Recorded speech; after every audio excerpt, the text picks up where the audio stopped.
Good evening, demons and demonesses. The name's Kwame, and you're watching another episode of Satanic Panic.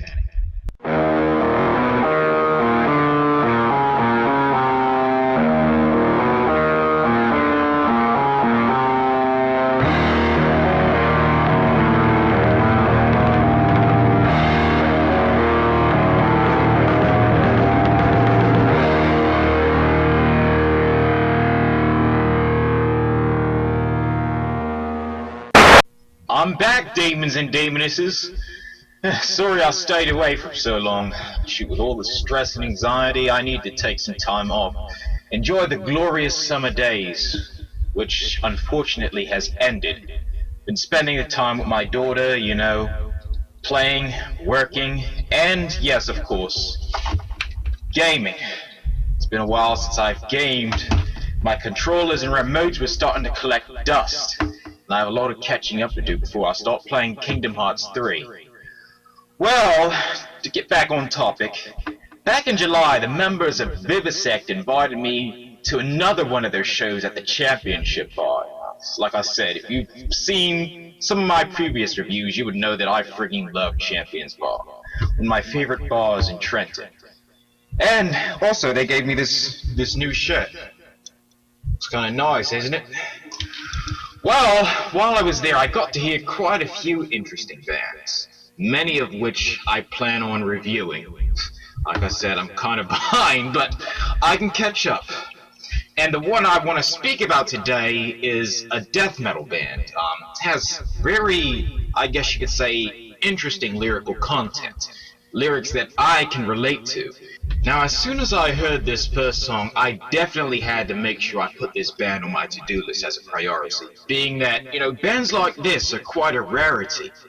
And I think out of all the bands that I've listened to, there's only been a few that have this sort of lyrical content.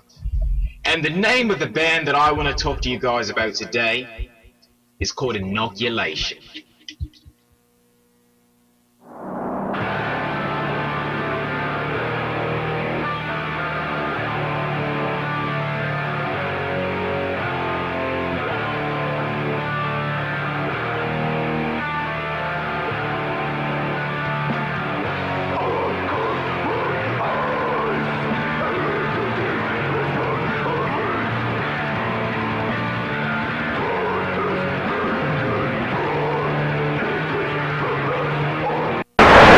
Inoculation is a death metal band from Cleveland, Ohio. They've been performing for almost 10 years and is a well-known band within the area. Over the years, the band has went through several different lineup changes, ranging from a 3-piece to a 5-piece band. As of August 2019, Inoculation is currently a 3-piece band, with a guitarist, a bassist, and a drummer. The band's lyrical themes are a mix between sci-fi, technology, and UFO research. 3 subjects that I find rather fascinating. Currently the band has 4 albums out: Elysium, 2014, The Sentient Mutation, and as of 2018, The Pure Cosmic Dread. They also have a music video for their hit song, Loss of Esoteric Profoundness. Let's see what that's all about.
don't know if you've noticed this, but what stood out to me was the vocals.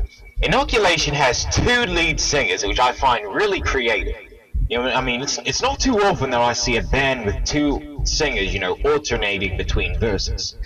Now, as for the music itself, the band reminds me a little bit of Cannibal Corpse as well as Morbid Angel. Two really good death metal bands. So those are possibly two of my favorites right there. Now, one of the songs that stood out to me on their debut album, Pure Cosmic Red, is Bending of Time, which has possibly one of the greatest and craziest guitar solos on the entire album. And also kind of has an epic outro at the end, which perfectly leads to Eye of Providence. And prior to both of those songs, and I might be a little biased about this, but the Silences. And the reason why I like the Silences so much is because it's basically a song written about the Men in Black. And everyone knows that I have a great fascination with the Men in Black movies. And another track I'm going to talk to you guys about is Immaculate Inverse Despoilment. Now, this song was featured on two different albums. It was off their first demo, Elysium, and it was also in the 2014 demo as a remastered track. Now, when it comes to, demos and remasters, I can't decide if I like the demo track better or if I like the remastered better. But I'm glad I got to hear both. And while we're on the topic of Elysium, I just want to admire the artwork on this bloody thing. I mean, this looks amazing. I mean, it looks like the cover of a horror sci-fi novel. You got the three I'm guessing they're reptilians, on the front cover, outside of a city or perhaps a space station, I don't know. And they're fighting an astronaut on the surface of the planet. And I mean, apparently they had merch like shirts and also flannels with this design on it. And they also had another shirt. It had a reptilian and a few spaceships on it. That's one that I really love. Hopefully if I ever get a chance to see them alive again, I'll ask about getting one of these shirts. Overall, Inoculation takes the mysteriousness of sci-fi and perfectly blends it in with the brutality of death metal. And as a nerd and, well, a metalhead, this is one album that I'm definitely adding to my collection. In conclusion, Inoculation is a band that I want to see more of. And with the impressive lyrical themes, artwork, they've now got me in the mood for a sci-fi binge. It's at the point where I just want to play some XCOM, watch the Men in Black movies back to back. And being that it's October, I have enough, time and the opportunity. And with all that, Inoculation gets the Satanic Panic Show rating of a 9 out of 10. Plus, I look forward to hearing their next album too, which is currently in the works right now. So if you like what you heard, follow them on Facebook, check out their Bandcamp page. Their album Pure Cosmic Dread is still available for $5 digitally and $8 for a physical copy. And believe me, I'm going to get my hands on that physical copy. And if you would like to listen to their earlier releases, all of them are available for free, and you can't get any better than that. Well, anyway, it's time for me to turn on my PS4, get my game on, and until next time, stay metal. I got Heartless to slay.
Kwame Wahkan, you mind if I have a word with you?